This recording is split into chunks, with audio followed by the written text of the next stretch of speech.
La plupart des gens gaspillent leur énergie à lutter contre l'inamovible, s'épuisant dans des batailles qu'ils ne gagneront jamais. Ils veulent changer l'esprit des autres, réécrire le passé ou contrôler chaque tournant de l'avenir comme si la vie était une corde qu'ils pouvaient serrer avec leurs mains. Mais plus ils essaient de la serrer, plus elle leur échappe. Et pendant qu'ils sont distraits par ce qui est hors de leur portée, ils négligent la seule chose qu'ils peuvent vraiment gouverner, eux-mêmes. Voilà pourquoi, quand tu te sens sans énergie et triste dans la vie, il faut te rappeler ces leçons stoïciennes. Pas parce que le stoïcisme promet une existence sans douleur, mais parce qu'il offre une méthode pour transformer la douleur en clarté, et la fatigue en discipline intérieure. La première leçon, c'est de distinguer le contrôle du non-contrôle. Épictète l'a formulé avec une clarté cristalline, il y a des choses qui dépendent de nous, et des choses qui n'en dépendent pas. Tant que tu dépenses ton énergie à tenter de changer les gens, à t'inquiéter de ce que les autres pensent de toi, ou à ruminer sur le passé, tu vis dans l'illusion. Et l'illusion fatigue. Elle ronge ton énergie, car tu tires dans une direction qui n'a pas de prise. Mais dès que tu réalises que la seule vraie bataille se joue dans ton esprit, tu reprends la main. Tu comprends que tes pensées, tes jugements, tes choix, voilà ce qui est à toi. Et déjà, un poids tombe de tes épaules. Parce que tu n'as plus à courir après l'impossible, tu peux investir dans ce qui est réellement sous ton autorité. La deuxième leçon, c'est l'acceptation du présent. Tu te sens triste? Fatigué? Ne combats pas l'état comme s'il était une anomalie. Les stoïciens n'ont jamais dit qu'il fallait sourire en permanence. Au contraire, ils rappelaient que la douleur, la maladie, la fatigue, font partie du lot de la condition humaine. Mais ce qu'il ajoutait, c'est que tu peux apprendre à voir cet état comme un terrain d'entraînement. Sénèque disait, ce n'est pas parce que les choses sont difficiles que nous n'osons pas, c'est parce que nous n'osons pas qu'elles sont difficiles. Quand tu acceptes que la tristesse ou le manque d'énergie sont là, tu arrêtes de gaspiller de la force alignée. Tu te donnes l'occasion de respirer, d'observer, et de transformer peu à peu cet état en sagesse. L'acceptation n'est pas la résignation, c'est la porte vers un nouveau mouvement. La troisième leçon, c'est de réorienter ton regard. Quand tu es triste ou vidé, ton esprit devient comme une lampe qui n'éclaire que le négatif. Chaque problème prend de la place, chaque douleur semble définitive. Marc Aurèle, dans ses astérisques pensées pour moi-même astérisque, écrivait « La vie de l'homme est ce que ses pensées en font ». Autrement dit, si tu regardes seulement ce qui t'épuise, tu deviens toi-même une image d'épuisement. Mais si tu choisis de te concentrer sur un geste simple, une action claire, une petite victoire, ton esprit se réaligne. Le stoïcisme nous apprend que l'attention est comme une arme. Tu peux la tourner vers le désespoir ou vers la lucidité. Et cette décision, personne ne peut la prendre à ta place. La quatrième leçon, c'est de trouver l'énergie dans la discipline plutôt que dans l'émotion. L'erreur commune, c'est de croire qu'il faut attendre d'avoir envie pour agir. Mais l'envie est instable, elle dépend du temps, des circonstances, des humeurs. Les stoïciens rappellent que l'action doit précéder le sentiment. Tu n'as pas envie de sortir marcher? Justement, c'est là qu'il faut marcher. Tu n'as pas envie d'écrire, de travailler, de t'entraîner? C'est là que la discipline intervient. Car l'énergie revient en chemin, jamais avant. Épictète insistait, d'abord dis à toi-même ce que tu veux être, puis fais ce que tu as à faire. Ce n'est pas l'énergie qui crée l'action, c'est l'action qui ramène l'énergie. La cinquième leçon, c'est de pratiquer la gratitude consciente. Quand tu te sens vidé, c'est souvent parce que ton regard s'est fixé sur ce qui manque. Tu compares, tu jalouses, tu rumines. Mais le stoïcien se rappelle que chaque jour est une chance. Marc Aurèle écrivait, « Quand tu te lèves le matin, rappelle-toi combien est précieux le privilège de vivre, de respirer, de penser, d'aimer. Même dans un jour gris, il y a une respiration. Il y a un rayon de lumière, un souvenir, une rencontre. En listant volontairement ce que tu as, tu réalignes ton esprit et tu te rends compte que tu n'es pas totalement vide. La gratitude ne gomme pas la douleur, mais elle l'encadre et lui redonne sa proportion réelle. La sixième leçon, c'est de comprendre la valeur de l'épreuve. Tu crois peut-être que ta fatigue est un signe d'échec, que ta tristesse prouve que tu es brisé. Mais les stoïciens voyaient ces moments comme des tests. Sénèque disait, « Le feu éprouve l'or, l'épreuve éprouve les hommes. » Ce que tu vis n'est pas une punition, mais une occasion de tremper ton caractère. En traversant l'épuisement sans te trahir, en supportant la tristesse sans la projeter sur les autres, tu deviens plus solide. Comme un muscle, l'âme se renforce dans l'effort. Et quand tu regardes ton état comme une forge plutôt que comme une prison, il cesse de te vider totalement. La septième leçon, c'est de garder la perspective. La tristesse a une ruse, elle te fait croire qu'elle sera éternelle. Mais les stoïciens savaient que tout passe. Marc Aurèle rappelait que la vie entière n'est qu'un instant dans l'éternité. Tes douleurs, aussi lourdes soient-elles, sont limitées dans le temps. Même le plus long hiver finit par céder à un printemps. Quand tu replaces ta douleur dans la perspective de l'immensité, elle perd de son poids. Non pas parce qu'elle disparaît, mais parce que tu arrêtes de la confondre avec tout ton être. Tu redeviens plus vaste que ton état. La 8e leçon, c'est d'agir malgré tout, même petitement. Le stoïcisme n'est pas une philosophie de spectateur, mais une philosophie d'acteur. Si tu attends que la tristesse disparaisse pour vivre, tu resteras immobile. Mais si tu décides de poser un acte, aussi simple soit-il, tu regagnes du terrain. L'énergie naît du mouvement. Aujourd'hui, ce mouvement peut être de ranger ton espace, d'écrire une page, d'appeler un ami. Demain, ce sera plus grand. Mais le principe reste le même, tu avances. Et c'est dans l'avancée que la vie retrouve ses couleurs. Ainsi, quand tu es triste et sans énergie, rappelle-toi que tu n'es pas seul. D'autres, avant toi, ont connu ces abîmes. Et certains d'entre eux, les stoïciens, ont laissé des repères clairs. Concentre-toi sur ce qui dépend de toi, accepte le présent, réoriente ton regard, mise sur la discipline, pratique la gratitude, vois la valeur de l'épreuve, garde la perspective et agis malgré tout. Ces 8 leçons ne sont pas des phrases de réconfort, mais des armes. Elles ne font pas disparaître le vide, mais elles t'enseignent à le traverser. Et quand tu les pratiques, tu découvres que ton énergie n'est jamais totalement perdue. Elle était seulement dispersée. Le stoïcisme t'apprend à la rappeler vers toi, à la concentrer, et à la transformer en force.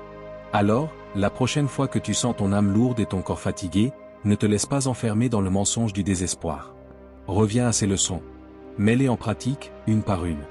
Et observe, peu à peu, la tristesse se transforme en sagesse, et la fatigue en force tranquille.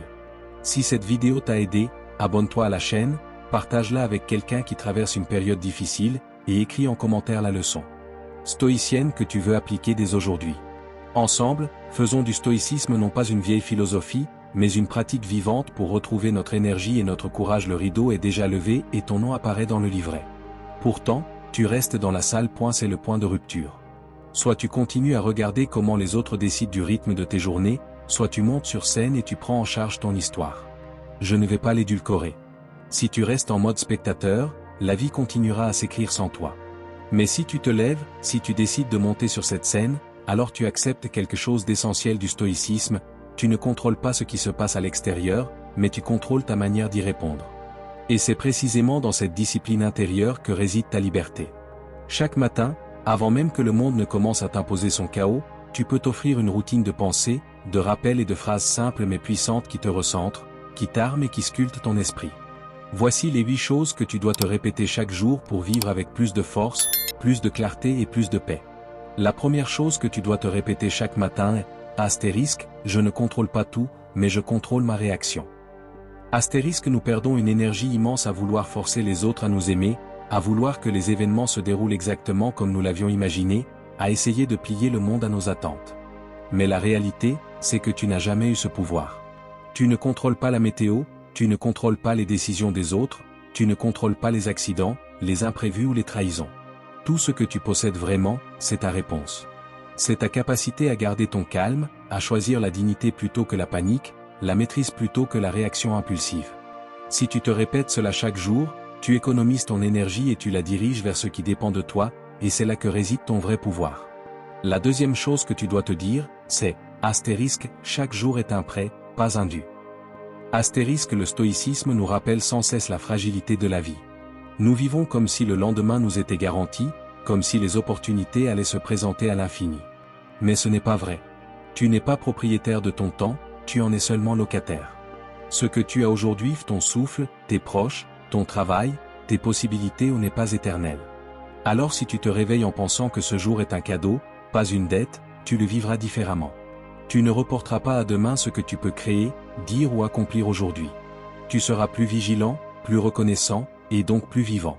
La troisième leçon à intégrer dans ta routine matinale, *, les obstacles ne bloquent pas mon chemin, ils le définissent. * beaucoup perçoivent les difficultés comme une injustice, comme une punition. Mais pour un esprit stoïcien, l'obstacle n'est pas une barrière, c'est la voie. Chaque problème est une opportunité de te renforcer, de tester ta patience, d'aiguiser ton courage. Rappelle-toi de Marc Aurèle, *, l'obstacle à l'action fait avancer l'action. Ce qui se dresse sur le chemin devient le chemin. * quand tu te réveilles avec cette phrase dans l'esprit, tu cesses de fuir les épreuves. Tu arrêtes de dire « Pourquoi moi ?» et tu commences à dire « Comment puis-je me servir de cela ?» Et cette attitude transforme ton quotidien. Quatrième chose à répéter, astérisque, les opinions des autres ne définissent pas ma valeur. Astérisque, voilà un poison subtil mais destructeur, la recherche constante d'approbation. Nous voulons plaire, nous voulons être validés, reconnus, admirés. Mais la vérité, c'est que tu peux être une perle rare et certains ne verront toujours qu'un caillou. Tu peux donner le meilleur de toi et tu seras encore jugé, critiqué, rejeté.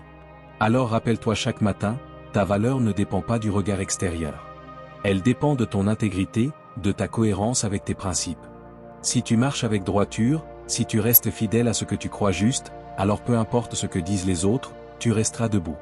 Cinquième chose à intégrer dans ta routine, astérisque, le silence est une force.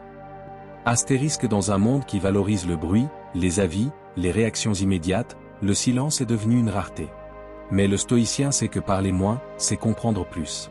Le silence te protège des disputes inutiles, il t'empêche de réagir à chaud, il te permet d'observer et d'apprendre.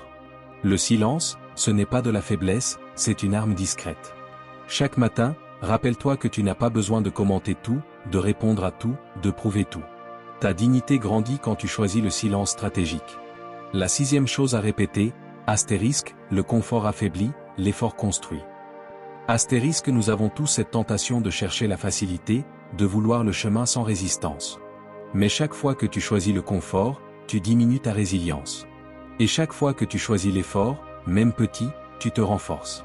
La routine stoïcienne consiste à embrasser volontairement certaines difficultés. Sortir du lit quand tu as envie de rester, dire non quand il serait plus simple de céder, t'exposer à l'inconfort pour te préparer au réel. Ce rappel quotidien te sort du piège de la paresse et de l'apathie. Septième chose à garder en tête, astérisque, je n'ai pas besoin de plus, je dois apprécier ce que j'ai. Astérisque, le stoïcisme ne nie pas l'ambition, mais il met en garde contre la course sans fin. Tu penses que le bonheur est dans la prochaine réussite, dans le prochain achat, dans la prochaine reconnaissance. Mais quand tu arrives à cette étape, il y a toujours une autre marche, toujours un nouveau manque. Alors rappelle-toi, ce que tu as déjà est une abondance. Ton toi, ton corps, tes proches, même tes épreuves, sont des richesses. Si tu commences ta journée avec gratitude, tu n'entres pas dans la spirale de l'insatisfaction. Enfin, la huitième chose à te répéter chaque matin, astérisque, la mort est proche, alors vis avec courage. Astérisque, ce n'est pas morbide, c'est libérateur. Nous vivons comme si nous étions immortels, comme si nous pouvions repousser indéfiniment nos choix. Mais la mort est certaine, et elle peut venir plus tôt que tu ne crois. Se le rappeler chaque jour, ce n'est pas sombrer dans la peur, c'est embrasser la vie pleinement. C'est oser dire ce que tu n'as jamais dit, entreprendre ce que tu repousses, aimer sans retenue, agir sans attendre le moment parfait. Ce rappel est le plus puissant carburant pour une vie alignée. Alors chaque matin, avant que le monde ne t'épuise de distractions, prends un instant. Répète-toi ces 8 vérités. Tu n'as pas besoin d'un rituel compliqué, tu n'as pas besoin de longues méditations. Seulement quelques phrases, ancrées, répétées, incarnées. Car la manière dont tu commences ta journée détermine la manière dont tu la termines. Ne reste pas spectateur. Monte sur scène. Répète ces vérités. Et vis ta vie comme un stoïcien, avec force, sagesse et dignité.